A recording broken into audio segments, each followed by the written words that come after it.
Welcome to the Spawn Chunks, episode number 325 for Monday, November 25th, 2024. This is a podcast all about Minecraft, available across all major podcast platforms, including here on YouTube. If you're enjoying the show, consider subscribing wherever you're listening to this. My name is Johnny, but the internet knows me as Pixelriffs, and joining me, as always, is movie buff Joel Duggan. Hi, Joel. Hello. Speaking of movies, that's what we were speaking about in the render distance, which is the extended version of the program. You can get that at patreon.com/thespawnchunks every single week. It's roughly 15 to 30 minutes of extra content that we send out to our patrons, and we talk about all kinds of things. I was watching the series finale of Arcane this weekend, and then we got into talking about animated films and some of the new things coming out, like the remake of How to Train Your Dragon. All that is available at patreon.com/the Spawn Chunks. And other things that are available there are things like the monthly Minecraft Hangout that's coming up this Saturday, November 30th. You can look for times in the Discord for when that's going to happen. Usually it's around 10 a.m. Atlantic. That's UTC minus 4 hours. And we also have the quarterly Hangouts that we do with our patrons. That's where Johnny and I talk about the download numbers, the YouTube metrics, and how the show is doing. The next one for the quarterly is going to be somewhere in the end of January, early February 2025, after the fourth quarter of 2024 has completed. Just a reminder as well that the best place to sign up for Patreon right now is on the website, as opposed to the Apple Store app for Patreon. There are some changes coming. We'll be going over those changes in January, but right now the best place if you choose to support the show is patreon.com/thespawnchunks. So what's new for you in Minecraft? I saw you've been playing a little bit in West Hill this week. Yes, I went back to West Hill and decided to just start doing, I don't want to call it janitorial, but basically all the things that I've been avoiding that I was unsure about the last little while, that I've been leaving at the bottom of the to-do list just because it's like, I don't know what to do here. And specifically, you had asked about it last week in terms of like the green space in front of the curtain wall near West Hill. And I still haven't solved the issue of the larger section, but it's been carved up by a couple of paths. And so it had a couple of smaller bits that I thought, well, I can at least, instead of being overwhelmed by the vast emptiness of what to do in this space, I can start cutting off little chunks of it and say, okay, well, there's a chunk kind of between a dirt path and the main road that was just empty. It looked the same as everything else. And on the other side of the road near the marsh, I had put in like a large, low, flat rock with like mossy cobble and andesite and those kind of textures. And then, of course, since then, we've received slabs and stairs in tuff. So I made another rock, similar geology in the area, but I just made it out of tuff and mossy cobble, added some moss, carpet, and grass and ferns and stuff around it. And a trick that I've been using in the area as well is using azalea leaf blocks and acacia leaf blocks to kind of mimic what looks like maybe like a thistle kind of texture, or like a rough grass, or something that's not like a blade of grass like you normally think of when you think of a Minecraft grass block. And I've been doing that around the area. It takes a surprising amount of time to get this stuff right. It was probably a good 90 minutes of my stream on the weekend getting this stuff to look right. There's a lot of trial and error. I do have some things that I think about, and I was actually asked about that on stream. And really, I'm just trying to make sure that things don't look too straight. You know, I want it to look organic. So any kind of situation where I've got more than 3 blocks in a row, I tend to break that up as best I can, start going at little angles and start to try to fill in the gaps. Any kind of topographical changes that you can do as well, like having slabs pop up out of the ground, or using the moss carpet to kind of make it look like, even though it's not any lower, when you put moss carpet next to a block that's in the ground, it looks like it's down, like it looks like it's lower. So I've been doing that. And then I swung over to the abandoned farm, which again I have put no thought into and needs some sort of plan, and just roughed out the basic tiered wall. Like all of my farms in the area have like that stone tiered wall where you've got like crops at one level and then it goes down a level and there's a wall, or like a retaining wall, and then there's crops at another level. I'm not going to be planting a lot of crops here because it's supposed to be abandoned, so I'm going to be trying to make it look like it's an overgrown field. So I might have some wheat in there, but I might also put in like some grass and some bushes and like make it look like it just has not been maintained. And I decided that I'm going to wait on doing anything with the potential farmhouse. There's a stone, like a cobblestone outline of a foundation, but I'm waiting for the winter drop because I'm thinking that the pale oak logs and other things that I'm going to be using, like pale oak wood, would look really cool for that kind of like sun bleached, abandoned, not been painted in years that gray barn kind of look that you see with old kind of like dilapidated buildings in the rural communities. So I'm going to try my hand at that, but I'd have to wait for the palette to get here before I can actually do it. Sure. Yeah. But it's been fun to plan it out. It's nice to have a mission. It's nice to kind of have a vision of where things are going to go. I'm still not really sure about this this front place in front of the curtain wall, but I did receive a couple of ideas. Somebody commented on a YouTube channel saying that I should put a stump there. So instead of the tree that I thought would be in the way, put in what like would have been like, well, there's evidence of a tree that was here, but the town has cut it down because of either the risks to security or they just needed to make a road or like whatever it was. And that's not a bad idea. That might be something I start with, but I think a stump might not be enough to really make the area feel full. So I have to come up with some other ideas as well.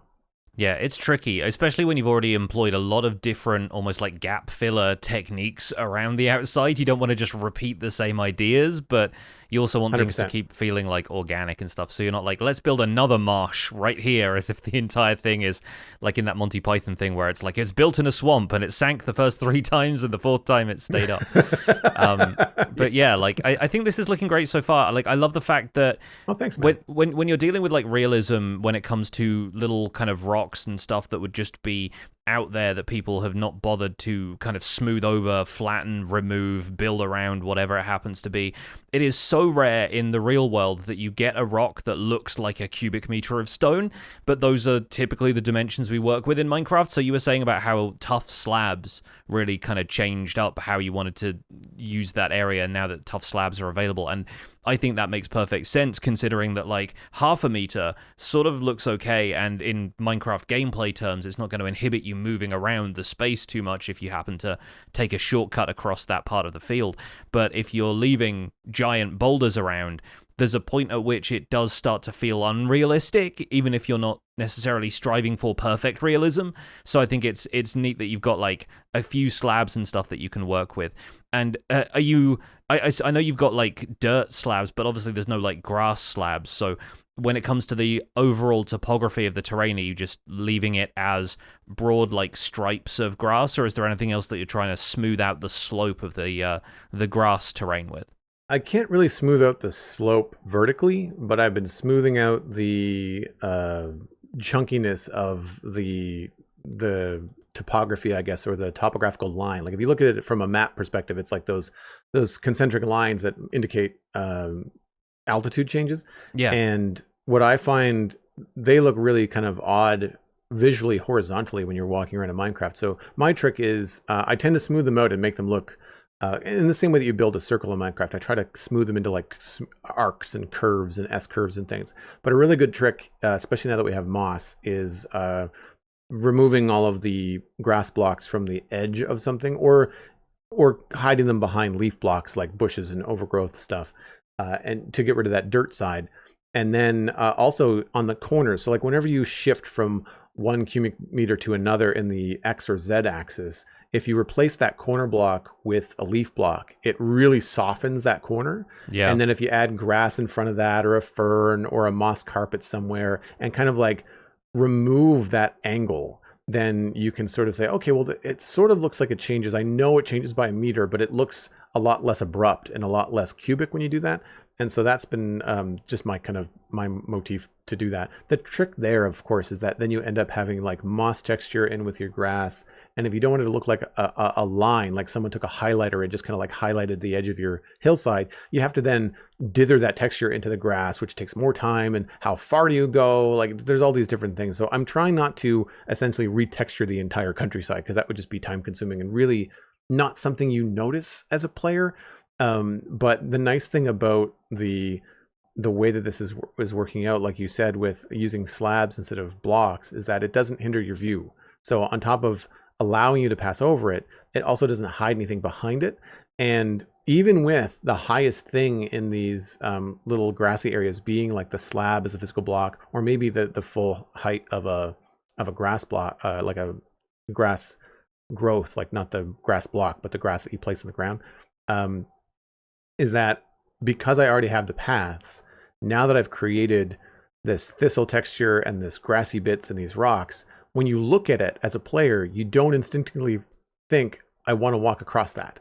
you see the path to the left and the right, and your brain goes, walk either one of those ways. Don't walk over the rough stuff, walk over the clear path, which is only a half a block lower than everything around it, but it just feels like a nice, easy path of least resistance, right?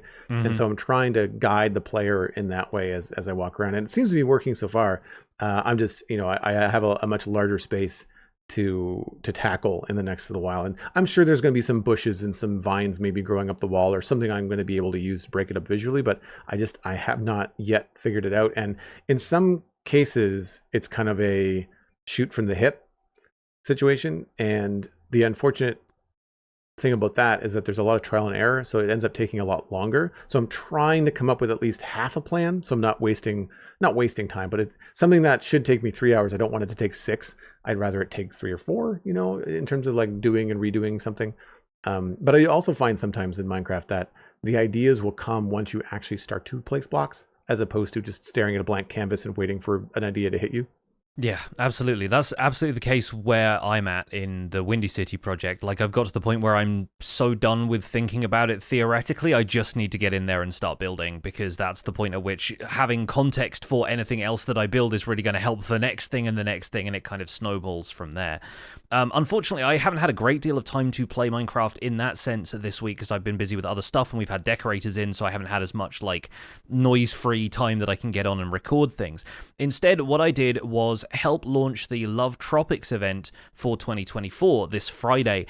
So that was in support of Women's Earth Alliance. It's a 48-hour stream that happens every year around the Tropicraft mod and its community, with a lot of folks from Mojang themselves helping out. Like, some of the developers who now work for Mojang were modders who helped design Tropicraft, and Kojo is the main guy who organizes the whole thing with a massive team of helpers behind him. And this year they were fundraising for Women's Earth Alliance, which has a focus right now on river cleanup and sustainable initiatives in Uganda. The final total raised on the stream was $26,609, which was an amazing total to reach. And I was the first segment of the stream, so I was on their event server playing some mini games that range from fun to educational.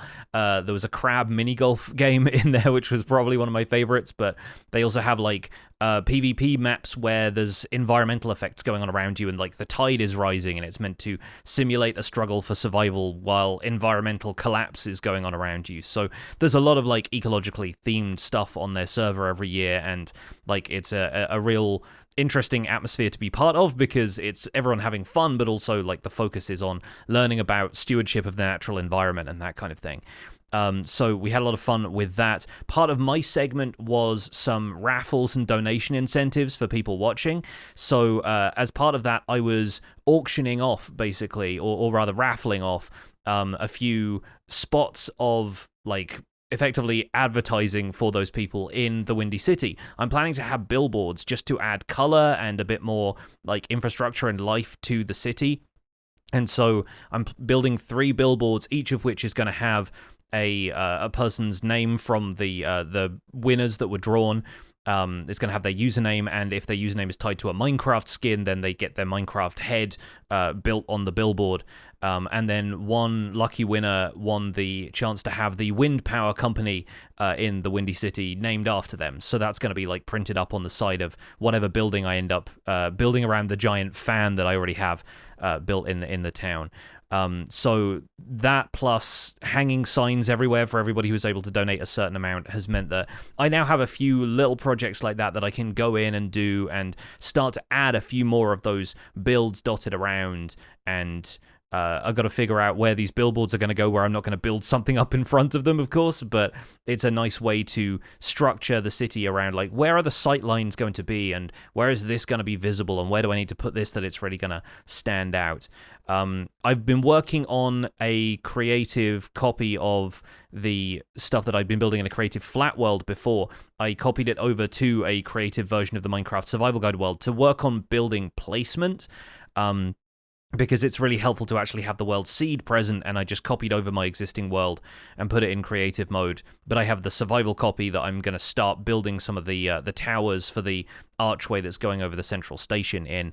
And I think I've got the positioning of that right, but I need to reposition where I thought some of the outlines of buildings were going to be in the town. And I think I am going to have to change the scale up so it's ever so slightly larger, because I think I'm still thinking in terms of player scale, trying to make it, you know, approachable to the audience that's watching on YouTube, to make it look like I'm not building something massive that they don't have the time or the commitment to, like, reproducing themselves. But I really want to make sure that everything fits proportionally once I've started building some of these grander looking civic buildings. So yeah, the transport hub, the station, is the first thing I want to work on, but after I've got that taken care of, I'm going to start working on some of the other stuff around it, and it'll adjust over time. But yeah, I feel like I'm now at the point where I can really start committing aesthetically to this. Like, I know what I'm after, and some of the stuff I've been designing in creative is looking pretty good. So hopefully you'll be able to hear a lot more about that on future episodes of the show. I like the way that the arch is looking, and I see what you mean about wanting to space out the buildings a little bit more. Like, if that's just part of what I remember from last week or the week before when you were sharing the creative builds, then you're not going to be able to see it if you're too close to it. You're going to have a wider road, and that's one of the nice things. And it's such a great tip to do the layout as you've done with, like, the different colored terracotta for where you think different buildings might go, because moving that is way easier than moving something that you've already started to build. Even if it's even still a wireframe, would still be a lot of work to move something, you know, if you had like walls and a roof kind of roughly outlined as opposed to just the base. But I think it looks really, really cool. I like the scale of it. And do you think that you might end up like sticking it a little bit extra, like going 1.5 scale? I've often wanted to try that, and not that things are going to look too big, like staircases aren't going to look weird, or, you know, those kind of things, but more like the space between things, you know, because very often when you design a house at player scale in Minecraft, when you go inside, you realize that your kitchen is teeny tiny, you know, your bedroom is a closet. And, you know, if you start designing things from the inside out, I wonder if some of the buildings might have just larger footprints. And I don't know whether that's going to become, I mean, on the bright side, it might mean less buildings to fill the space in terms of the amount of work that you have to do. They might be a little bit larger, but at least you're not going to need 20, 30 buildings. You might only need 10 or 15, you know, depending on how big they are. Yeah, my biggest point of contention with scale in Minecraft is almost always doors. It's the fact that we only have either 1x2 or 2x2 in terms of door space from a practical perspective, right? And so often we end up putting doors on buildings just because of like mobs being around. You want to make sure that you don't end up getting snuck up on. You don't want to leave this kind of big open space that mobs can wander in from the outside. And so you don't end up building a lot of just open doors in that sense. But then when it comes down to it, you've only got two options, really. And even when you're playing in modded Minecraft, I've noticed that most door designs end up going for tall instead of wide. And I think that's more or less just a hitbox problem, right? Like if you end up with something that's got a hinge on one block, but then the collision box of the door itself has to extend 2 blocks over, sometimes it feels cumbersome and awkward, and it feels like when that stuff opens instantly, it doesn't have any weight. But I think for a regular Minecraft, from a vanilla Minecraft perspective, I would love to be able to play around with more doors. You end up having to surround it with trapdoors so you have a similar material to the door that you're working with, and that gives you very limited options, because some of the trapdoors, when tiled around a door, don't look all that great. That's why I think a lot of people end up building with either dark oak or spruce trapdoors, because they don't have holes in them a lot of the time, and they have like very flat looking designs, whereas the birch trapdoor, even though that's a solid texture, just looks like a series of frosted windows or something. And I don't think that works as well for a facade for a door. So yeah, I think there's always those problems to work out as you're building something on a larger than player scale. And I think the trick is possibly to make like porch areas and colonnades and stuff that hides the fact that the entrance to the building is smaller and makes the entrance look more grand from the outside, whilst disguising the fact that to actually get inside the building itself, you have a 1x2 or a 2x2 door. So I'm still working out some of the aspects of that, but those are nitpicks. That's really just things that I'm throwing at myself to prevent myself from just going in and starting building. So I'll do my best to kick that particular habit and go in and actually start doing some designs this week. I really want to get started on the rest of the tower. I built 1.5 basically. I built half of the kind of facade of the tower and then the bridge that goes across it, and I'm planning on following up on the second one and kind of copying over what I've done, modifying a couple of things, and hopefully that's all going to come together this week. So more screenshots to come once I've done a little bit more work. In the meantime, though, we should move on into the news, because we have a bunch of news to cover this week. We start with Minecraft Java Edition 1.21.4 Pre-Release 1. That was published on November 20th, to the great surprise of a lot of us, actually. There are some technical changes in this one. This is the start of pre-releases for the winter drop, as it's been called up until now, so they're just focusing on bug fixes and technical changes. In 1.21.4 Pre-Release 1, the resource pack version is now 46. This has added a way of suppressing first-person hand animation on item change for specific models, and Unifont has been updated to 16.0.01. Similarly to block items, spawn eggs for entities that could execute operator-only commands now have a warning in their tooltip, and there are a few more technical changes to item models following up on some of the changes that we've seen in previous snapshots. Head over to the Minecraft.net changelog if you want the full details of those. Notable bug fixes in 1.21.4 Pre-1 include some older bug fixes for the /data remove command and its effects, a fix for baby piglins not being able to decide between crossbows and golden items, and a fix for creakings being struck by lightning showing a visual fire despite not being able to be set on fire. There are more bug fixes available in that changelog as well, so go and check those out if you want to see the full list. In the meantime, Minecraft Bedrock Edition beta and preview 1.21.60.21 came out on the same day, on November 20th. Features and bug fixes in this update include: in blocks, a slightly improved collision detection between moving blocks and mobs in some cases. Skulk sensors now detect resin clumps being placed by the creaking heart. They fixed various plant blocks, rendering their faces differently to Java Edition. Torch flowers, pitcher plants, open eye blossoms, and closed eye blossoms now increase the probability of a nearby sapling growing into a tree with a beehive, bringing them in line with other one-tall flowers. They've added the ability to pause the game in single-player worlds when entering the pause screen. The feature can be turned on and off from settings in the general section. They would also like to get feedback on this, so there's a link. We'll have that in our show notes as well to getting some feedback on the pause feature. And on Windows, a filter profanity setting can now be toggled in settings under General. When on, all text content, including chat, will perform as it always has, and profanities will be filtered for you and others. When off, most profanities, with the exception of some potentially harmful content, will be unfiltered for you and all others who also have the toggle off. The setting is default on for all players and cannot be changed for child accounts or players not signed in. A few changes to mobs as well. Creakings now crumble if the creaking heart is forcibly deactivated through commands. Creakings are now persistent like any other hostile mob, meaning they won't disappear on save and load. Breeding sheep with compatible wool colors now finally gives the baby sheep a mixture of the colors. That's been a thing on Java for a while, so massive parity change for Bedrock there. And this also comes in line with the same occurring with dyed dog and cat collars, which was a recent change in a Java snapshot. Also, monsters that normally spawn in the overworld, such as zombies, endermen, spiders, creepers, and so forth, with the exception of skeletons, can now spawn in mangrove swamp biomes where they could not before. As usual, there's a massive list of other gameplay tweaks, technical changes, and parity fixes along with this Bedrock release. You can find the full changelog at feedback.minecraft.net. That's also linked in our show notes at thespawnchunks.com. A Minecraft movie has the official trailer. It came out on November 19th. From Warner Brothers Pictures and Legendary Pictures, starring Jason Momoa and Jack Black, a Minecraft movie directed by Jared Hess is the first ever big screen live action adaptation of Minecraft, the best-selling video game of all time. The trailer features Steve explaining how he found himself in the world of Minecraft and the other characters getting to grips with the new blocky landscape they have stumbled into. We will have more thoughts on a Minecraft movie and the trailer in our main discussion this week. Also, exclusive insights from a Minecraft movie was published on YouTube on November 18th, the day before the trailer.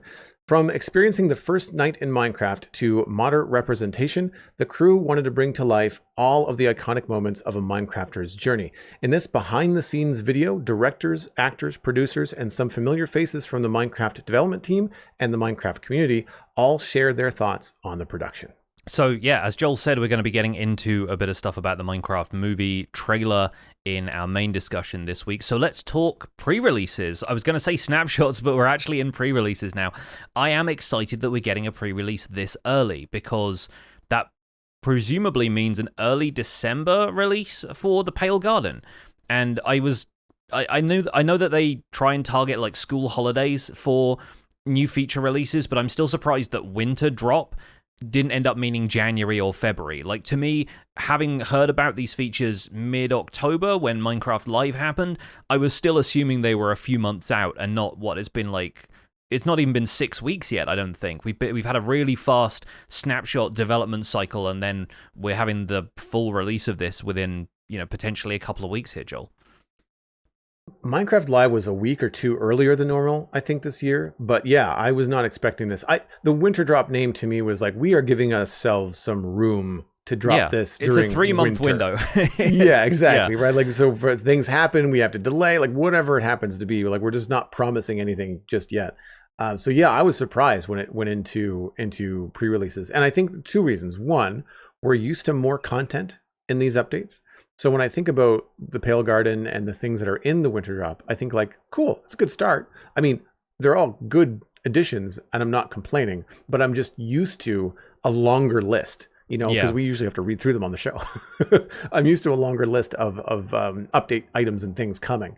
And so you're like, oh, okay, I guess that's it. I mean, that's good. We're getting it more quickly. We're getting these updates more often, but we're still at the beginning of that cycle. So like, we still don't know quite what that looks like as far as the timeline goes.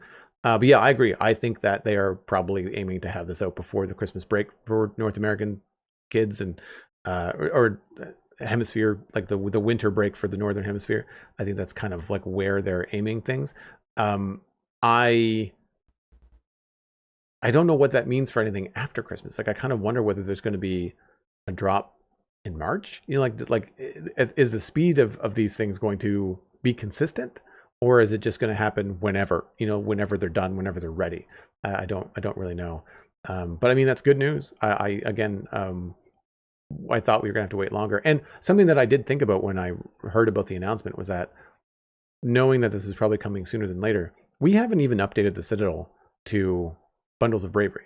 Mm-hmm. And after speaking with several members, there's no great rush for it. At this point, I'm not going to bother. I'm just going to wait and go straight to the winter drop because with all the mods I have to run on the server for performance and things like that, we have to wait for those to update. So at this point, like, I would have only just updated to Bundles of Bravery like a week or so ago. And then 4 weeks later, I would have had to update again to the winter drop, depending on how quickly the mods update for that. So I might have to adjust my schedule in terms of how often I keep the Citadel up to date. I guess it will probably just depend on what the content is and whether or not people on the server are champing at the bit to get their hands on it, right?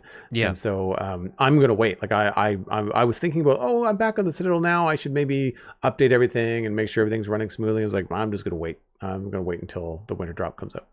Yeah, I'm obviously going to update right away because it's Survival Guide is a pure vanilla world, so I don't have to wait for mods or anything, which is great. Yeah, I'm surprised to be getting into it so soon, but happy about that because, yeah, lots of new stuff to explore. Maybe I can find a way to work the resin blocks into the Windy City, but looking at them more and more, I think they're a nether block. They're a nether block that we find in the wrong place. And so I'm kind of curious to see how people are going to end up using that. But we were talking about that on the Love Tropic stream, actually, and Kojo was actually really surprised that he saw the resin, that people were seeing the resin block as something adjacent to, like, lava. And he said when they're developing stuff like that, they never really know how people are going to take to these things and use them and what stuff they feel like is going to pair well. And so the art team is just designing what they think that block should look like without worrying too much about, like, pre-imagining all of the potential use cases that players will find for it.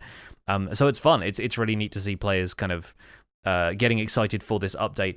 And I do think when they announced the change in update cadence, they also said that Minecraft Live is going to be twice annually now. So I think if not a new drop in March, we might have a new Minecraft Live event in March that will then tell us what's coming up for summer. Right. And then we maybe end up with like a winter-summer update cadence again, sort of the way it was a little while ago, just with like smaller content updates. This is also, interestingly enough, because it comes as a decimal point release and not a new major release. This is 1.21.4, not 1.22. This still technically falls under the broader heading of the Tricky Trials update. That's what the Bundles of Bravery has been part of. That's what the Pale Garden Winter Drop is going to be part of.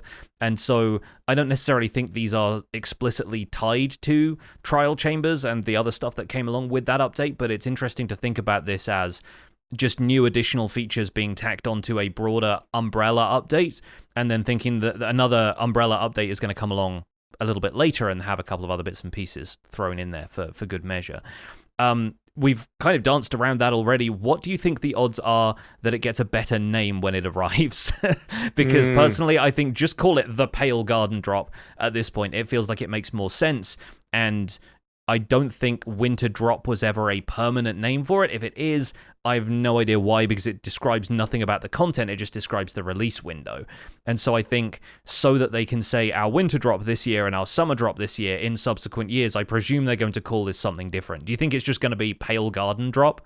That seems to be the most obvious. I think it's the most descriptive. I think because of all the things that are coming in it kind of originate from the Pale Garden, with the exception of bug fixes and some other little tweaks here and there. But the new content is all Pale Garden related. Yeah. And I think that it does eliminate some confusion if they start to name these things differently and not have them be tied to time or seasons, or as you mentioned, and I think we've talked about it in the show before, tied to an ambiguous time where you don't, if you're looking back on this after 6 years of drops, like how do you differentiate between Winter Drop 2024 and Winter Drop 2025? Yeah. Besides putting numbers on them, which probably is what they want to get away from, having Winter .1, Winter .2, like I'm sure they don't want that.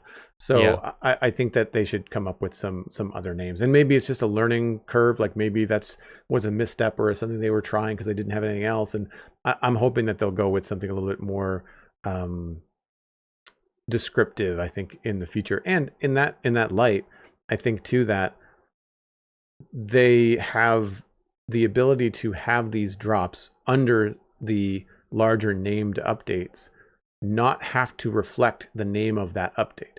So there's nothing really Tricky Trials about the Pale Garden as far as I can say. I mean, there's a little bit of trickiness maybe with the dealing with the creaking, but it's not like Tricky Trials describes the features that came out with the launch of Tricky Trials, not necessarily bundles of bravery and other things coming down the line. And I think it's good that they're setting the expectation that just because it's 1.21.4 doesn't mean it has to be related to 1.21.1 or 2 or 3. It can just be an update that's happening sequentially, but not necessarily linked to that theme. And I think that's good. I think that means that without I think it was the wild update that people were like, well, this doesn't feel very wild, because there's a swamp and then there was the deep dark. Well, imagine if the swamp was part of the main update and the deep dark came like later, like if it was a drop, like you could separate them both. You can call it the deep dark drop, and you can call it, the swamp update or the mangrove update or whatever you want to call it, and have it be, again, more in line with player expectations. They call it the Logs and Frogs update, and kind of follows along with all of their rhyming like updates that they've had in the past. Other thing I wanted to highlight from this news read, congratulations to Bedrock players for finally being able to pause the game. I think it's a very positive change. I don't know what I've seen in terms of like what Mojang have received in terms of player feedback, if there's been anyone who said, actually, this kind of ruins my experience, but I've definitely seen a lot of relief from Bedrock players, because Bedrock is designed to be like an always-on, you're running a server effectively as soon as you load up a world, because with Xbox connectivity and stuff, people can just join your world at any time as long as they're on your friends list. That's sort of how it's intended to be played, unless you very explicitly shut down like invites to your world. And so even if you were doing that, people could still join through like local area network as well. It was effectively designed so that opening the menu doesn't mean pausing the game the way it has on Java Edition. Or, for Java Edition players, if you're on a multiplayer server, you can't pause the game because that would end up pausing it for other players, and that just doesn't make any sense. But in a single-player world, you can pause whenever you want to just by hitting escape. I think there's even a keyboard shortcut for it as well if you don't want to open the menu but you still want to pause things. And that has been a feature of Java since the game was originally released, I think, because I don't think it was even intended to be like hosted on servers originally. And then on Bedrock, it seems like it's always been the case that it's a constantly running environment and that you can't pause the game if a creeper sneaks up on you, So I think finally it's a chance for Bedrock players to have parity in that sense, and it's intuitive behavior. Like a lot of games, if you open the menu to change settings, you don't want the game to still be running in the background and like counting down a timer or whatever on your gameplay. So I think it makes perfect sense that Bedrock players will have the option to enable a pause when they pause the game. It's funny because my experience in Minecraft has been 99% on a server. Whether it was a friend's server when I first started out, or whether it was the Citadel when I launched that. And I very rarely play in a single-player world, to the point where I remember streaming a single-player, probably a modded playthrough, and I would go into like an AFK room just because that's what I'm used to doing. And the chat was like, why are you going in? Like, you could just hit escape. Mm-hmm. Just pause the thing. And I was like, I just didn't think about it.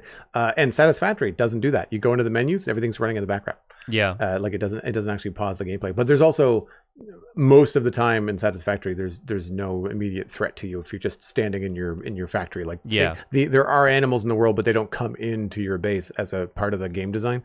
So there's not those kind of immediate threats. And in the Citadel, like I've lit it up pretty well, but I still don't just leave myself in the middle of a street. Like I go into a house with a door on it and near a bed often, and usually because I also want to reset. If I come back from a break after being AFK, I want to reset to daylight and all that kind of stuff. So yeah, it's nice to have that kind of stuff and be consistent across the board. There was one small fix in Bedrock that I did find quite amusing. Actually, it was the bug where baby piglins could not decide between crossbows and gold. Mm-hmm. And obviously that's a bug you want to squash, but I did find it kind of funny as like a quirk, and made sense for a baby piglin to like just not be able to decide between like violence and shiny. I found that yeah. funny. Yeah. I thought that, and just seeing the animation of that would be very curious, to have this baby piglin caught in a loop of like picking up a crossbow and then picking up a piece of gold and then picking up the crossbow and just going back and forth. I thought that would be kind of amusing, but I can understand why they would want to like fix that and make it consistent. But the read was funny to me. Yeah, no, just hilarious to imagine this piglin sort of going, wait a second, oh, shiny, like which one do I use? Yeah, no, that's cute behavior, but definitely something that makes sense long term for like consistency between all of the mobs and everything. Yeah, but yeah, good to see all of these bugs being squashed. Amazing that we're going to be potentially a couple of weeks from now talking about a full release. Like, I assume this week we'll get maybe another pre-release, possibly even a release candidate towards the end of the week, since they don't have to release snapshots on Wednesdays once they get into the pre-release cycle. And then like early December, maybe the first couple of weeks of December, that's going to be when we're actually looking at the Pale Garden being in game. So yeah, excited for the entire community at that point to get their hands on it if they're not somebody who dabbles in snapshots and betas, and see where things go from there. Moving into chunk mail this week. If you would like to email the show, the email address is spawnchunkmail@gmail.com. Please keep your emails short and concise. It does help us get them onto the show. The first email this week is from Landed Puma. The world is shallow. Hello, Spawn Chunks. I'm not an official geologist yet, still attending college, but I wanted to weigh in on the discussion on geology with you both. We measure our altitude by feet/meters from sea level, starting at 0, but in the Minecraft world, sea level starts at Y63, which changes how high or how deep geological features go in Minecraft. From Everest to the Mariana Trench, if we were to be accurate to scale, our worlds would need to go from minus 10,000 in oceans to almost 9,000 on the y-axis. Mining that far down sounds like a nightmare. Minecraft worlds are incredibly shallow, even with the relatively new terrain generation in 1.18, and I always find that interesting to think about. And as for new materials, Mojang could add a rock called Acasta Nisus, and it might look like a blend of packed mud with diorite texture, which could be interesting. It is thought to be one of the oldest rocks on the planet. Landed Puma tried to mine the Nisus, but was ender-pearled back to his base after 3 in-game days. That's another reference to previous conversations on the show. There is a image of Acasta Nisus, which was provided by Landed Puma. We'll have that in the show notes at thespawnchunks.com for people that are curious. Yeah, really interesting take and very cool to hear from a soon-to-be geologist listening to the show. I hate to issue a correction so early, Joel, but it is actually pronounced nice. Nice.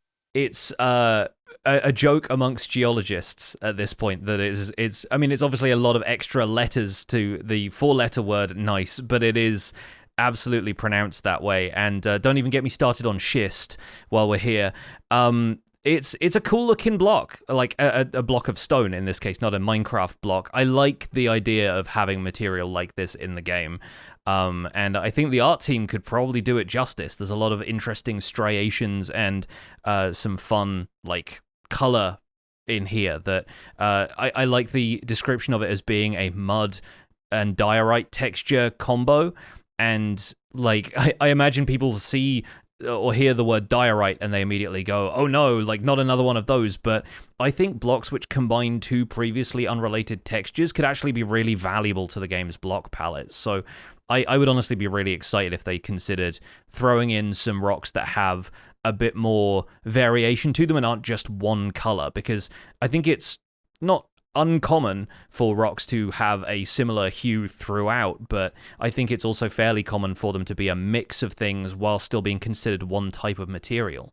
Yeah, I had the same reaction that you predicted. The diorite like texture, I thought like, I don't know if I need another one of those. I would like to see something else maybe in the depths, but I think that might be a situation where inspiration could be taken from the real world, but more artistic decisions need to be made from a gameplay perspective. And I was thinking the same thing about the realistic comparison in terms of the scale of our world versus the Minecraft world. And you think the Minecraft world is pretty big because of how vast it goes in the XY direction, but you don't really think too much about like whether it's large or accurate in terms of the Y direction. And again, it's one of those things where could they make it larger? Probably, I guess. But like it just ends up being either a technical hurdle or just overwhelming to players, because even just thinking about like 10,000 blocks down made me just feel how small you are in Minecraft when you think about how vast it goes horizontally.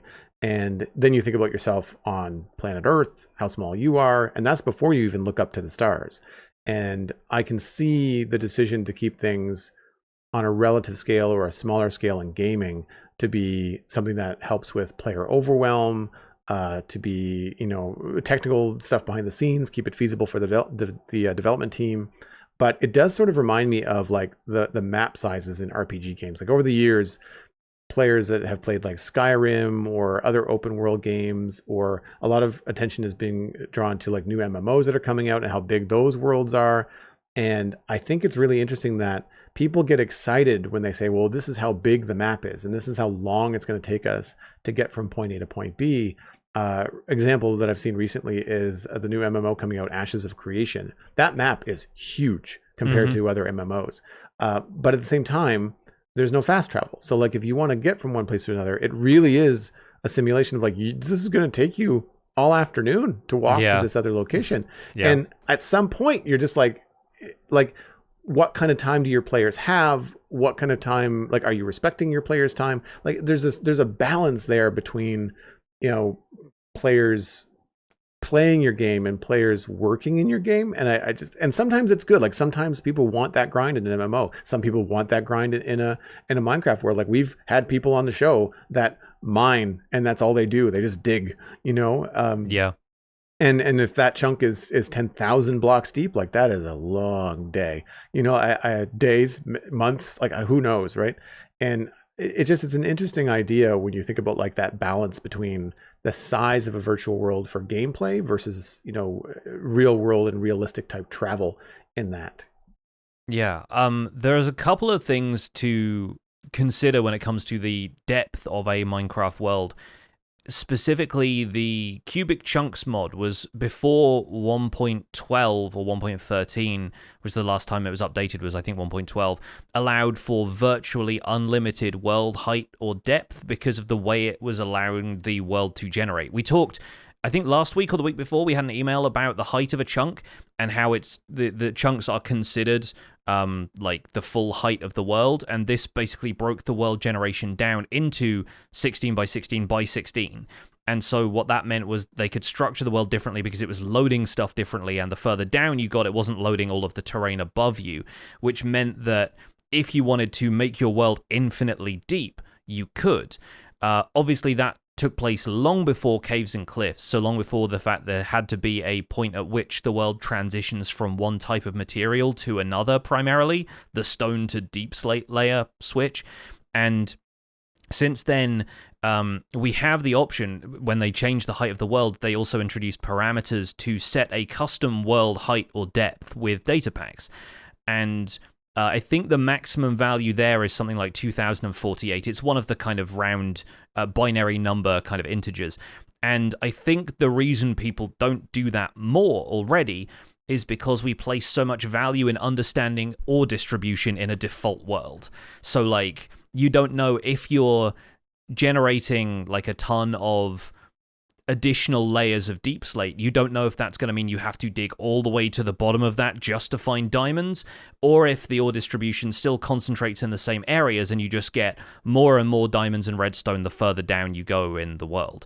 Because I'm not certain that sort of exponential increase ever stops, but I imagine it does at some stage, and the game has a certain way of only generating a certain amount of veins of ore per chunk, I think.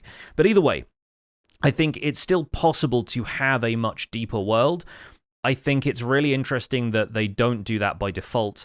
I agree with you, it's probably primarily a performance issue, but also it's strange that because of the way Minecraft loads terrain, because of the vertical chunk format, we can have a world which is 3 times the surface area of the planet Earth in terms of, like, you know, cubic meters horizontally, but is way shallower vertically. And because that's just the limitations of the technology that they use to, you know, generate the terrain and keep the terrain loaded in the first place.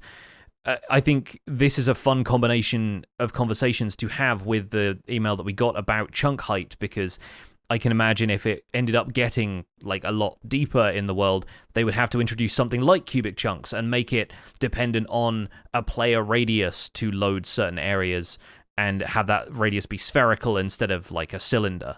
So there's all sorts of potential options. But yeah, nowhere. I don't think anyone is interested in having a Minecraft world that is as big as the planet Earth vertically, because people just don't tend to build vertically all that much anyway, because of the sheer amount of lateral space they have to build. You can sprawl a city infinitely, but people still don't want to build much higher than world height unless they're working in programs like World Edit that allow them to sculpt giant mountains, and you just want something to look feasible in terms of its scale when compared to the player and the other stuff you're building around it.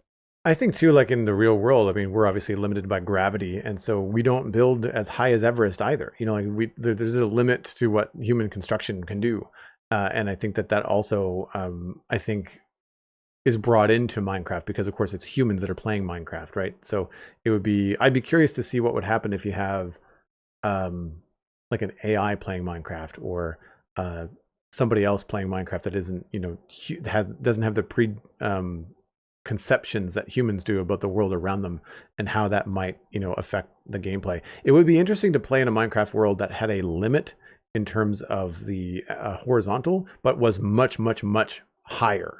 You know, like if you like to keep the performance the same, like if you had a smaller radius in terms of, I don't know, 10,000 blocks or 100,000 blocks instead of millions of blocks X and Z, but then you had a really large range vertically. That would be really interesting, especially if you can get into more environments and stuff. The more that you go, like if you go up higher, things change. If you go down lower, things change. It's sort of what they've done with the Nether. Like they've kind of, instead of going deeper, you just kind of scoot into another dimension that looks like it's underground, but gives you this whole other experience. And that's where I would want it to differ. Like I don't want to dig down through Minecraft and just experience the layers as if it's the layers of Earth. That to me seems kind of boring. No offense to the geologists out there, but I would rather crack through a layer in Minecraft and come out into a brand new mystical, lost city of Atlantis, or or biome that just does not make any sense whatsoever. Glowing crystals or like something. I'd rather have it go fantasy sci-fi the deeper I go than just more rocks and stone, right? Yeah, there's an extent to which Minecraft, while it has capacity for education, is not an educational game. They can kind of do whatever they want with the environment, the landscape, and make it feel more video game as a result.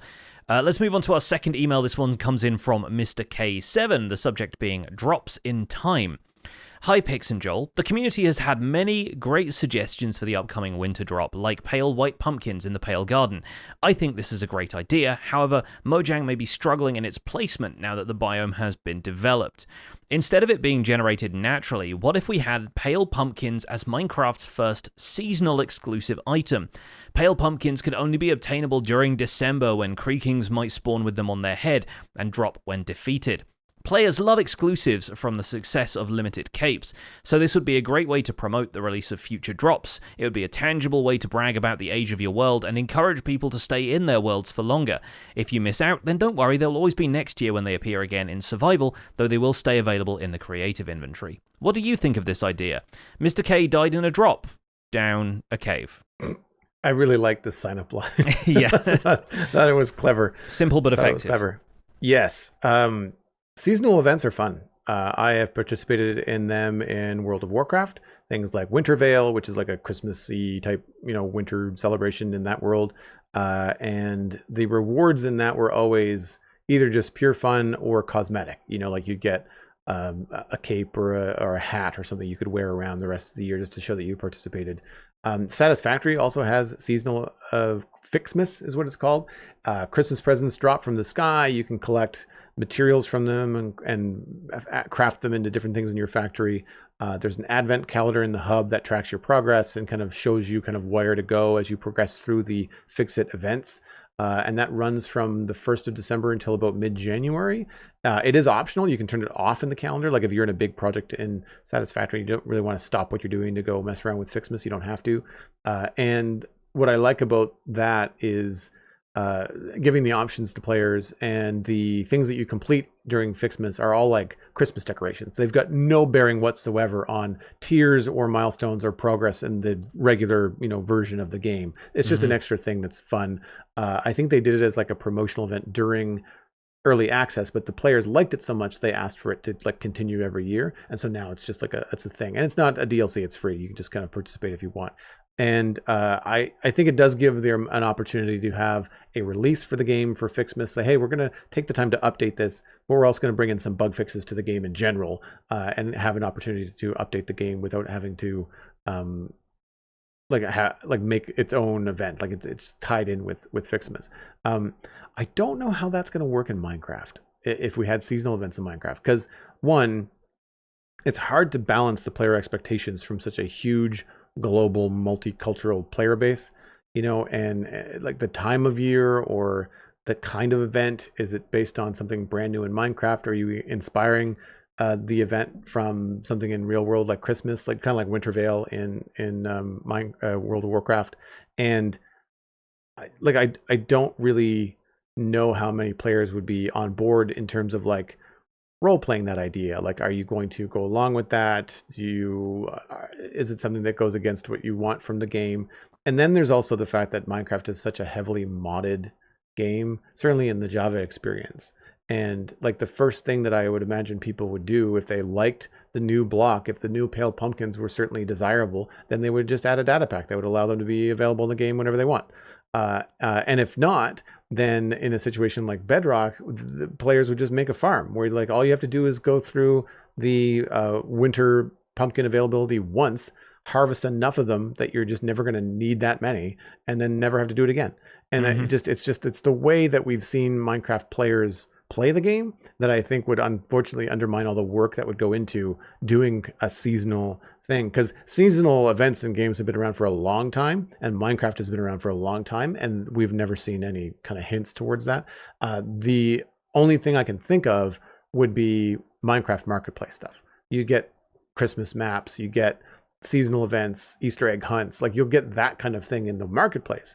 And again, I think the reason for that is like it's marketable. They can sell it as DLC. And again, anything in the game like that would remove an option to have that in the marketplace.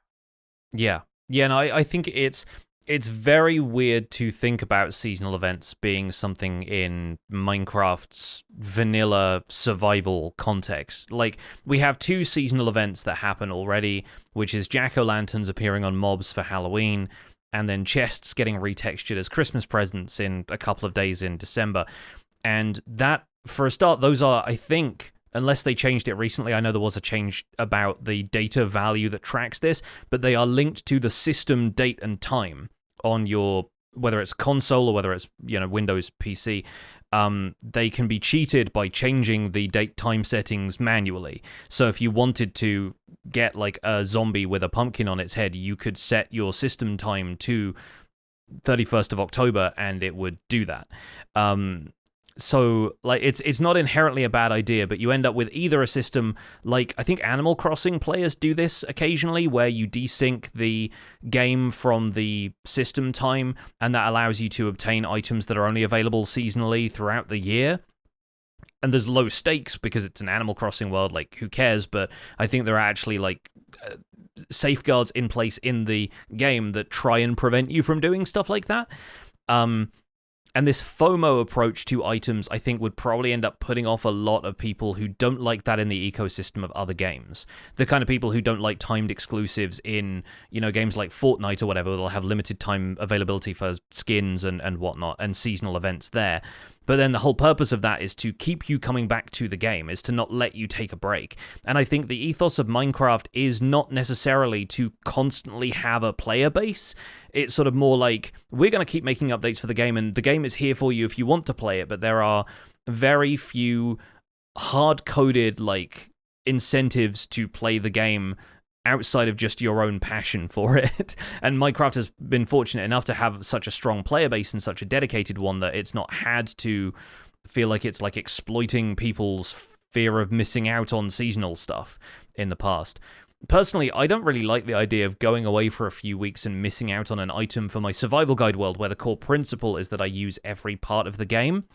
And it really depends how the stuff was made available. I think the idea behind the email is a sound one, that it becomes something that's dropped by mobs specifically, and it ties it in with the creaking and everything. But if it's pumpkins, then people are going to get the questions like, why can't we then grow those pumpkins? Why can't we shear them the way we do with orange pumpkins to get pumpkin seeds that would grow us white pumpkins? And then people could farm them infinitely.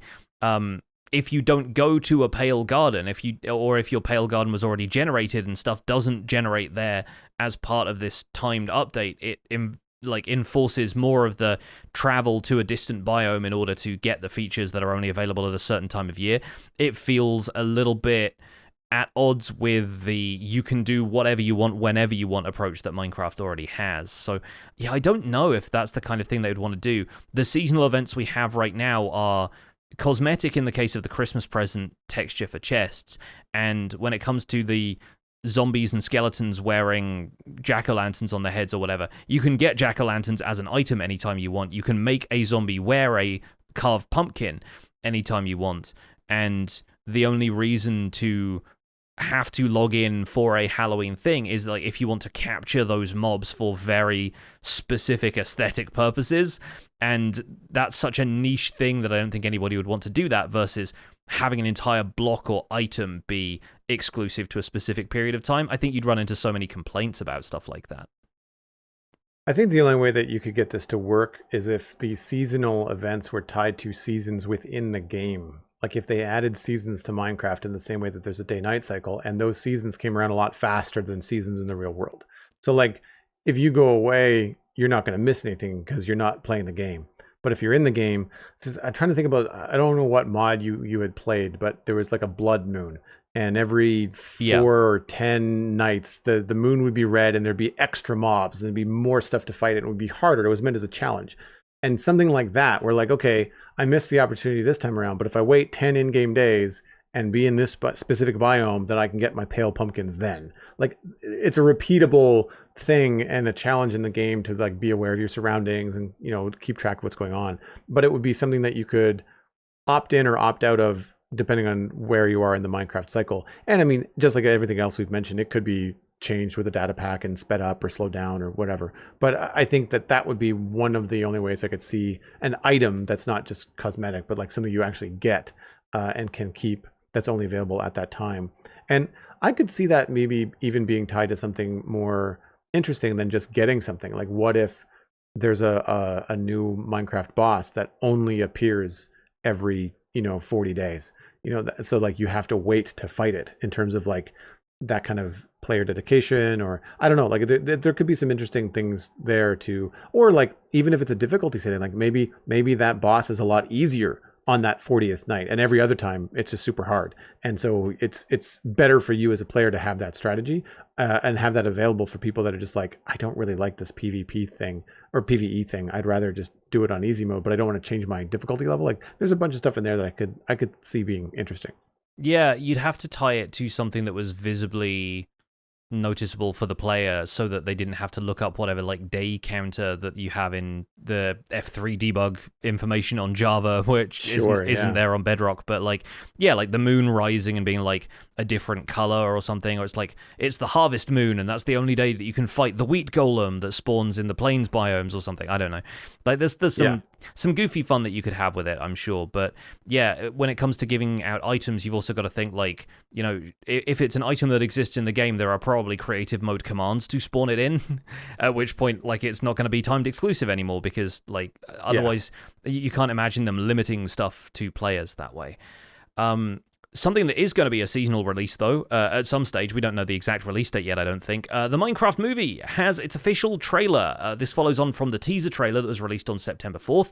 Now, 2 months on, we have a full trailer. We also have a lot more behind-the-scenes information. We got an extended behind-the-scenes featurette at Minecraft Live, and concurrently with the release, or actually just before the release of the new full trailer, they also released another kind of behind-the-scenes exclusive insights video that we covered earlier in the newsread. So now we know a little bit more about the Minecraft movie. We have a bit more of the tone, a bit more of the visuals, the effects, and some of the other Minecraft like niche references that are going to be included in it. Joel, what are your first impressions of the new trailer? I am on the fence. I'll get into the visuals after, but while it was a fun watch, the first thing that I noticed was just how cringy the acting is from Jack Black and Jason Momoa. And even then, the Jason Momoa, he doesn't have that many lines in the trailer. It's mostly Jack Black talking, and it's really over the top. Like it's Jack Black almost impersonating Jack Black. It's really a lot, and I know I'm not the target audience, so I'm trying to be gentle. I also know that it's just a trailer, and you don't, depending on who cut the trailer and what executives want to advertise what in the trailer, specifically, I think the star power that they have in the movie, they're going to try and get Jason Momoa and Jack Black on the screen as much as possible in the trailers, so to sell it. I just feel like you can do movies aimed at kids, or even movies aimed at families, without being cringy, cartoony, over the top acting. I'm not sure why that choice was made, either by Jack Black or by the director. I think it's a poor choice. I get the impression, and we could find out more in the trailer, that it could be like the effect of being in this world for so long where nothing makes sense and everything is weird and you have to deal with piglins and all this kind of stress. Maybe Jack's lost his mind a little bit. Or not Jack, I can't remember. Steve is the character. Yeah. Maybe Steve's a little squirrely, and so sure. I mean, I can maybe be sold on that, but I don't have the context from even a full trailer. I don't really have the context. The lines from Momoa seemed really contrived. Like, people don't really talk like that. Like, he seems very cartoony. He's a cartoon character. Yeah. Yeah. In stark contrast to the lines from the kids who are, I mean, they seem like they're good actors. I don't know if Henry really said anything in this trailer, but the older girl did, and she's a good actor. I've seen her in Wednesday on Netflix, and she had a more realistic kind of like eye rolly reaction to what was going on, and her line was written and delivered way more down to earth. Still family movie esque, but not over the top. You know, like she wasn't overly exaggerated in what she was doing. And so I have my reservations on whether this is going to be, I guess, enjoyable for me. But I mean, I'm still going to go see it, and I still think that there is a very interesting list of things that are in it that I'm curious to see how they're going to interpret into a feature film.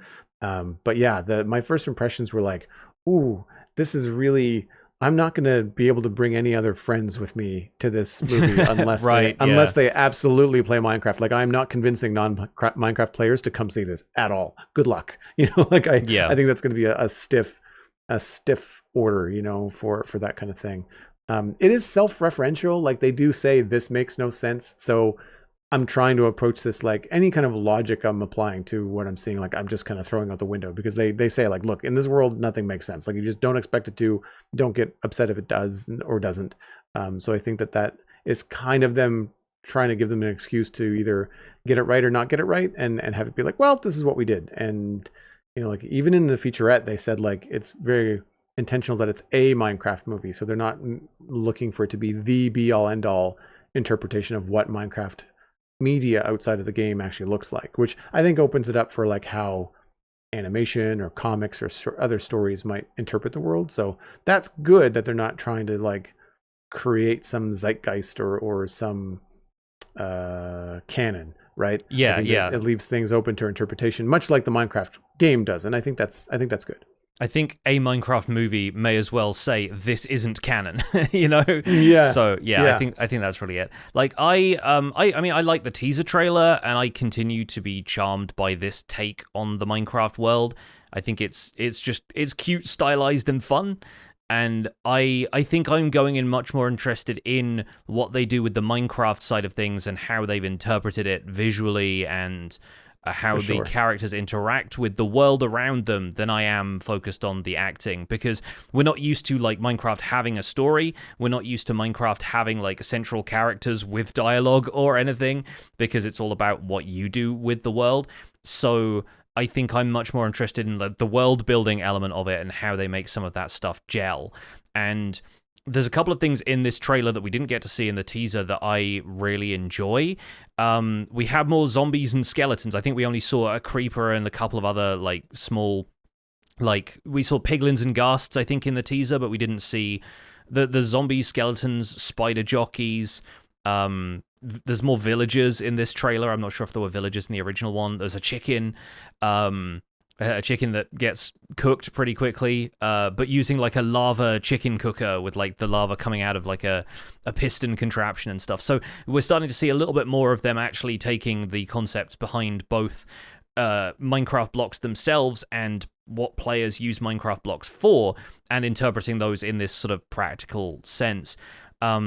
The villagers look odd, but I think the movie is like leaning into everything being blocky, including the people who are native to the Minecraft overworld. The thing that really struck me this time is how kinetic they have made placing blocks. And I think that's a really interesting thing, because in Minecraft gameplay, you're placing blocks like 5 meters away from yourself if you're reaching as far as possible, which to you just looks like the standard Minecraft block placing animation, just like your arm moves exactly the same way it does if you're placing a block right in front of you. But for them, they're like throwing blocks almost like they're skipping stones across a pond. They're putting some style into it, you know? And yeah, with Jack Black, it's the typical kind of like scooting around thing we've seen him do in like School of Rock and all of the other stuff, where he's meant to be a bit more kind of energetic and quirky. But like you see Henry, the presumably central character of like the kids' story, like getting into it and like throwing them down and kind of, putting his own like flair into it. And it looks fun to do. And I think that's one of the things that is maybe trying to gel the visual style of a lean back experience like watching a Minecraft movie. You've got to watch the characters get into it instead of the enjoyment that a player gets when they're playing Minecraft and putting blocks down and like arranging the world the way that they want to. That's got to come across in a way that feels pleasing to the audience. And so that's such an odd, like, specific thing to pick up on, but there are like effects works going into the blocks that are appearing in the world, but they're still selling the action of placing blocks as something that feels good to do. And I think that's also part of the character's journey and the kind of exploration of creativity that they seem to want this movie to be. I think it's really neat that you see characters like having fun with making the world around them what they want to. That felt like the closest the movie trailer materials so far have gotten to explaining why people enjoy Minecraft. And so that was something that really stood out to me as a good thing about that trailer. Yeah, I thought that it leaned into the magic that we know exists in Minecraft. And even though we don't think about placing blocks as magic, the way that they kind of have that flair with like the flick of a wrist, or also the effects that happen. Like there's a lot of dust and like bark bits that happen when it's a tree block. But when they're placing other things, there seems, I couldn't quite see what they were doing, but there seems to be like magical sparks or something blue, you know, like when they're doing something more interesting and more intricate. There seems to be more effects happening, and that seems a little bit more magical than it does physical. And I think that lets them get away with like changing the block in front of them, which I can't remember what they said the scale was. It was like 60% or something like that in one of the behind the scenes. Yeah, it was like a 2/3 scale thing. Yeah. Yeah, but then that comes down to a block the size of a tennis ball in their hand, right? And so like they're kind of selling that transition as like, this doesn't make sense, but it's not physical. Like it's there's something else going on here. It reminds me a little bit, very loosely, of like airbending, you know, and any kind of bending in Avatar where you have to do these big moves to have a small final result, right? So that I thought was interesting, and seeing the skeletons and the zombies, like to get into some of the visual stuff, like it's weird. Like I've seen the piglins, and I had the same reaction to the zombies and the skeletons that I did to the piglins. Like it's a very odd thing to have this realistic skin texture or realistic, I guess, bone texture for the skeletons. Which that's the thing. It doesn't look like bone. It looks like gray skin over a cube on a skeleton head. So it's a strange experience. And the zombies, the first thing both of them, the thing that struck me is that the head to body ratio was very different. The head to body ratio on the piglins feels cartoony, just like the game. But then the head to body ratio of the skeletons and the zombies feels like people, not quite, closer to human scale, right? And so it feels very odd. And so it seems inconsistent with like the piglins versus the zombies. Although I say that, and I don't know that I saw anything in the trailer that had a zombie and a piglin next to one another. The piglins could be just as tall. I don't know. Like I don't know, have that comparison, because the shots of the piglins are either close-ups with just the piglins in the shot, or they're wide shots and they're on a ghast. And I mean, like, you get a rough idea of how big they are, but like not compared to any of our main characters. You know, like what does one of these things look like standing next to Moa? Even in the scene where the zombies and skeletons are approaching them, they're still pretty far away. They're not like up close to them, so it's hard to see. So that was an odd kind of experience. I do find that there's been some things where like my Minecraft brain kicks in, and just like this, there's a shot where the skeletons are shooting arrows at Garrison, and they're only, I don't know, 10 meters away, not even. Is it the one where it's like a side-on shot where it kind of looks like an old school platformer kind of game, and he's like digging down? Yeah. But like they're missing. I've never been that close to a skeleton in the game and haven't missed ever. That's because you're not playing on easy mode, Joel. Like when I play Minecraft Bingo, I rely on the fact that skeletons' aim is worse on easy mode. So yeah, maybe this world is set to easy for all we know. Like, who knows? Yeah, I just thought it was very funny that they're shooting these arrows like directly down at him, and they're hitting the ground around him. They can't seem to hit. There could be something explained away. I mean, like I love and watch all kinds of Star Wars, and the joke is that stormtroopers can't hit the broadside of a barn. Yeah. And like maybe there's a joke somewhere in the movie where they say like, the skeletons, just because they have no eyes, maybe they can't shoot straight. Like, who knows, right? They could explain it away in all kinds of ways. But I just kind of found that funny that I caught my Minecraft brain going like, that's not how that works. So I was just like, I'm sure there's gonna be a lot of people. Maybe he's getting hit by some of them. We haven't seen his health bar. Like we don't see him flash like he's taking damage. But maybe Jason Momoa has like 40 hearts in real life. You never know. Some other stuff, like I'm looking forward to hearing about the other characters. Like, we're focused so much on Jason Momoa and Jack Black because they're like the star actors that people recognize, so a lot of the promotional material has centered on them, but we don't have much of an idea of the other actors' performances, characters, anything like that. And I think that's just the nature of them trying to advertise this movie to a broader market, is that they don't feel like they're going to sell the movie on the strength of the younger actors' performances. That's the stuff that's maybe going to like come into play once you're in there in the cinema and you get swept up in their story. But it feels right now like they're still central characters, but I feel like Steve and Garrett are almost going to be like peripheral characters. They're supporting characters to the central boys' story.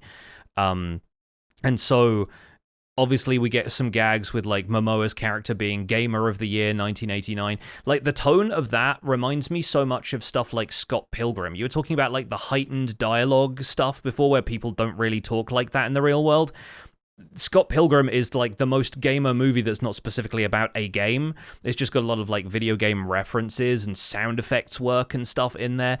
And I think that's the closest thing I can think of tonally, in terms of just like big fun action movie that feels like they're writing the dialogue in a similar way in the Minecraft movie, which isn't necessarily going to be to everyone's tastes. Depends how much you like that kind of writing. But I think, having really enjoyed Scott Pilgrim when it was out, I think it kind of matches that tone in a way that works well enough for me. Like, I get that it's meant to be a little bit cheesy. If they're leaning into that, then that's fine. We just need to know that tonally that's what they want from the film, as opposed to it trying to be something that we're supposed to somehow take seriously. Well, you and I were talking in the pre-show about some of the anime that's been adapted into live action series on Netflix, and how they can be very goofy.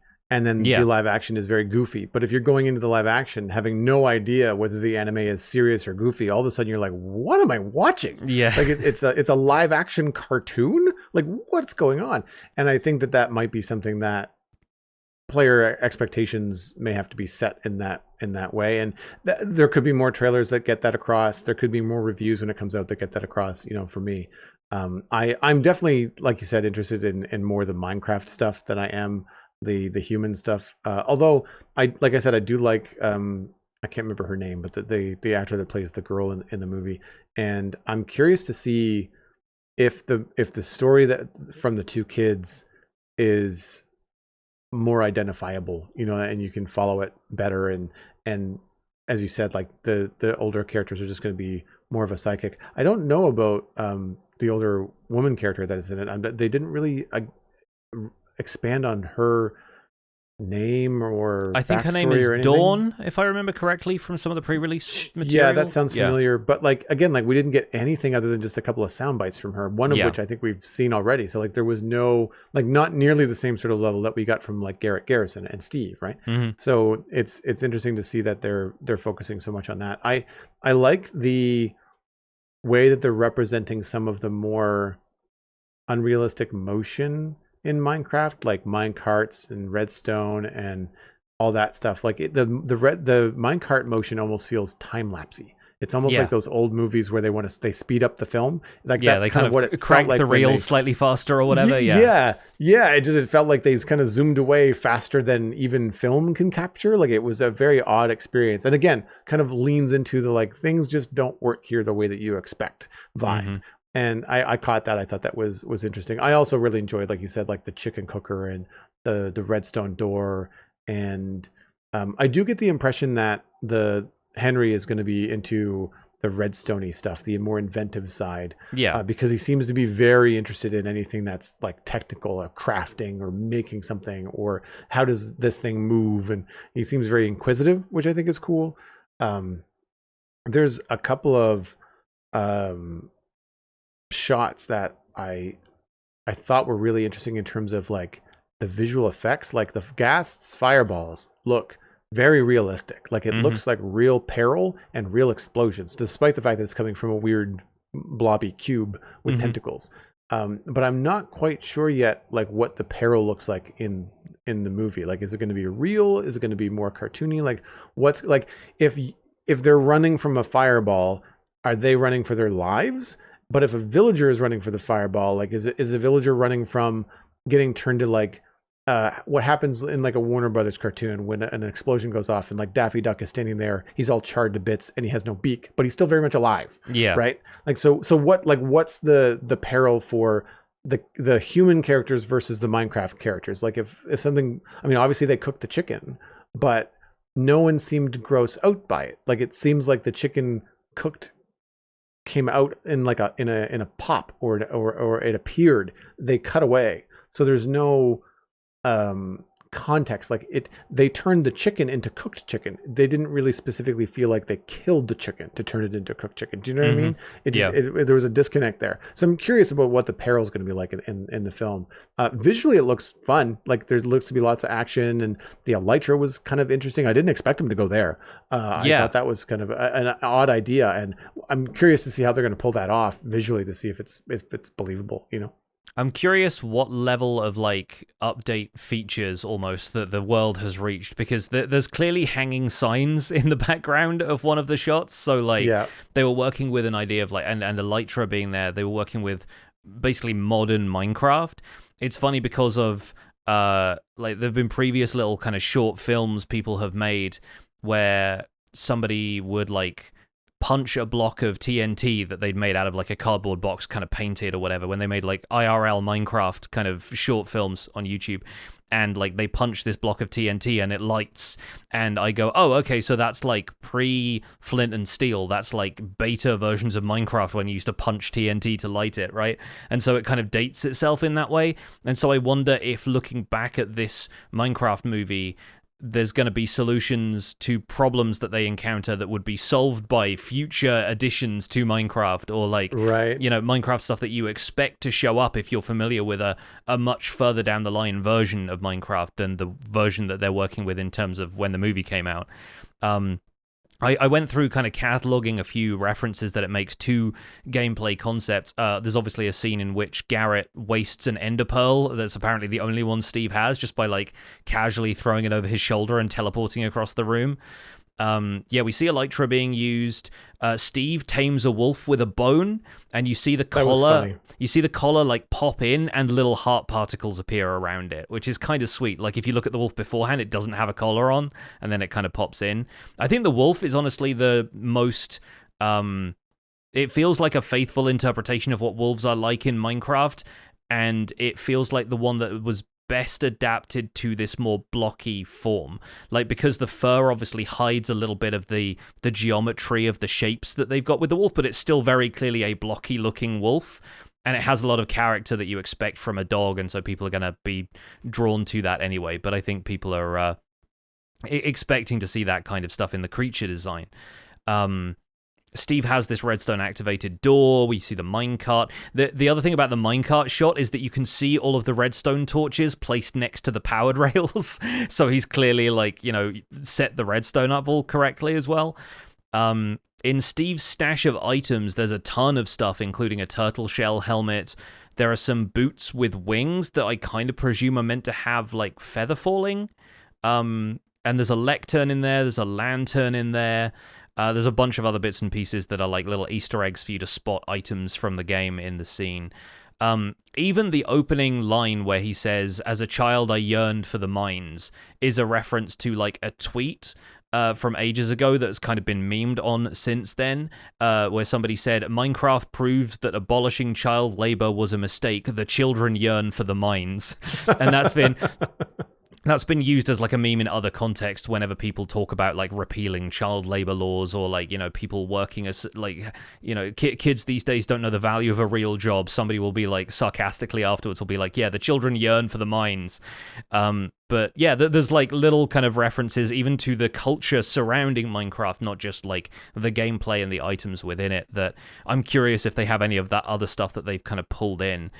We also know that several creators who we're familiar with from the Minecraft YouTube and Twitch space have been part of the production, and not just in a point where they did a set visit. Apparently Mumbo Jumbo worked on like how an effect might work with some of the people behind the scenes on the movie. Like, he was talking to the producers about having cacti stuck to people and how that was maybe like something that got launched at people as a weapon, as like a fun, creative way of using Minecraft objects in a way that you can't currently use them in game.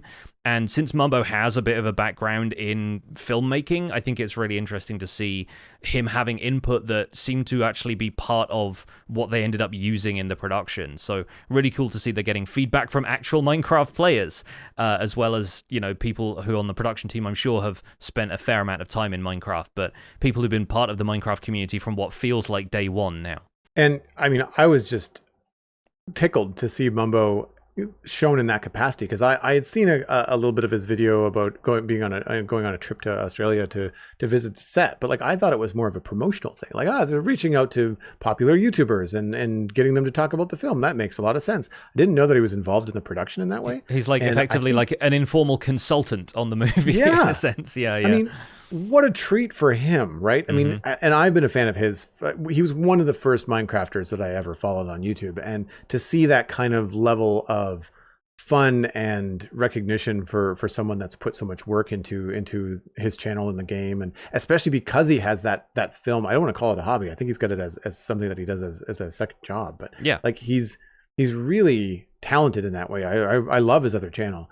And to be involved in that way, to have your two passions kind of like combined, must have been just an absolute treat for him. And it was really cool to see.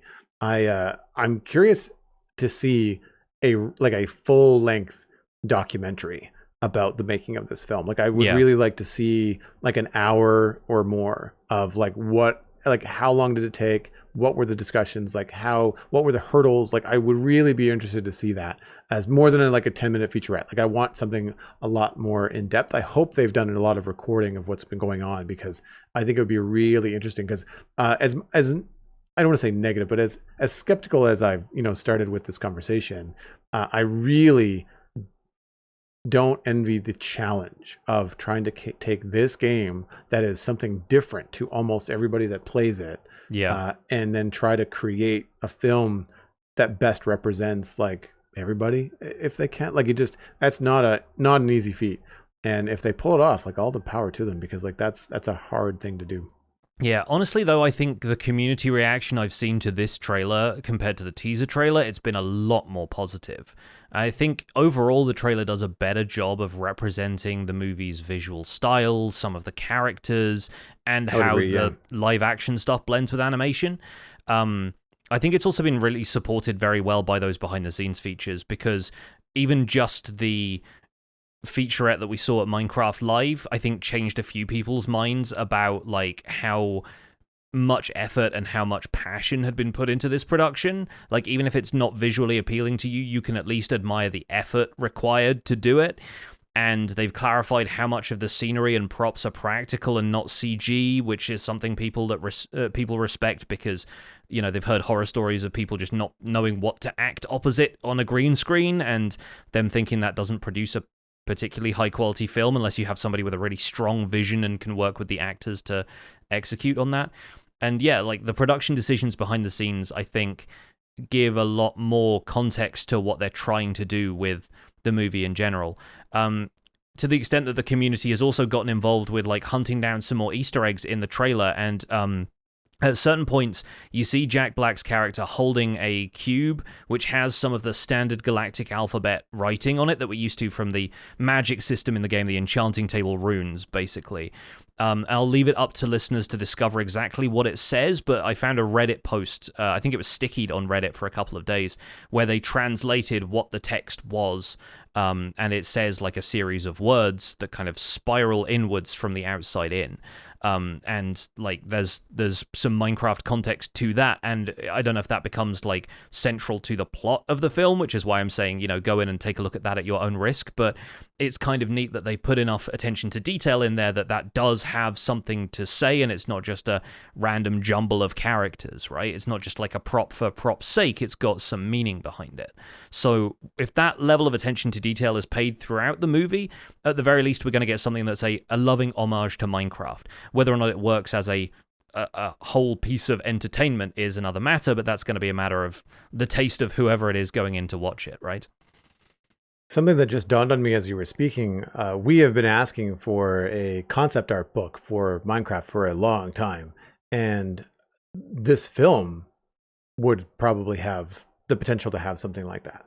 I would love that. That is something I'd be very curious about. Yeah, I think that rather than like such a broad ongoing thing like Minecraft, but to have this finite project of something that has a beginning, middle, and end, and knowing that they're taking the concepts of the stuff that's in the game and trying to build these props and, you know, all that kind of stuff, I think is really interesting. And I would love to see an art of book, and not the like sometimes there's like the companion books where it's just like a visual companion to the movie where it's just like behind the scenes stories and photos. I want art. Like I want concept.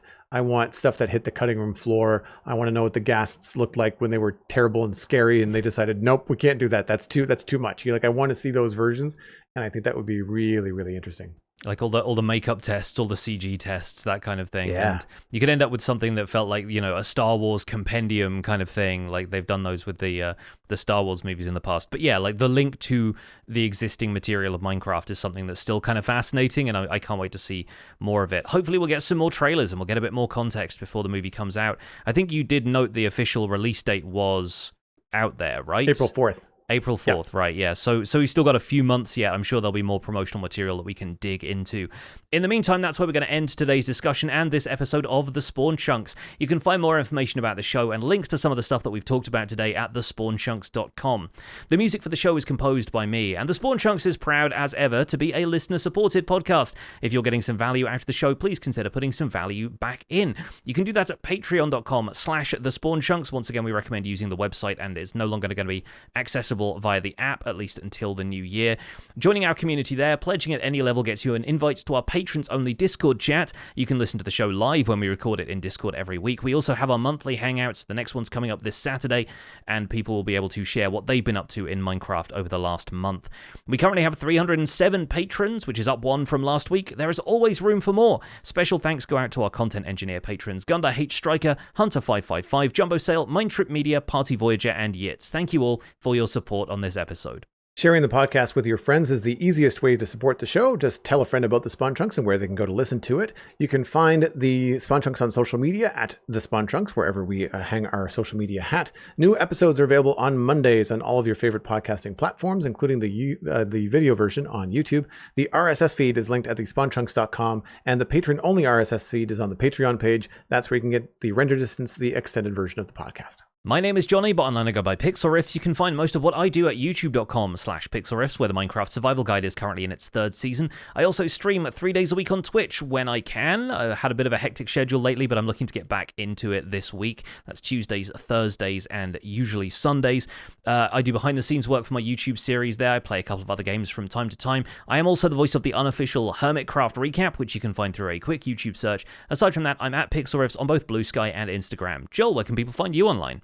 Everything that I'm doing online is at joelduggan.com. That includes links to the Citadel Cafe, my fantasy and sci-fi podcast. We just finished editing and posting the Arcane premiere Season 2 response with myself and Steven ESC. So if you'd like to hear more about that, then check that out at thecitadelcafe.com. I'm Joel Duggan on social media. That includes Blue Sky. And I am Joel Duggan on Twitch, where I stream currently Tuesday through Saturday, a mix of Satisfactory, Lego, and Minecraft. Thanks for visiting the Spawn Chunks. The world outside is infinite, and we yearn for the mines.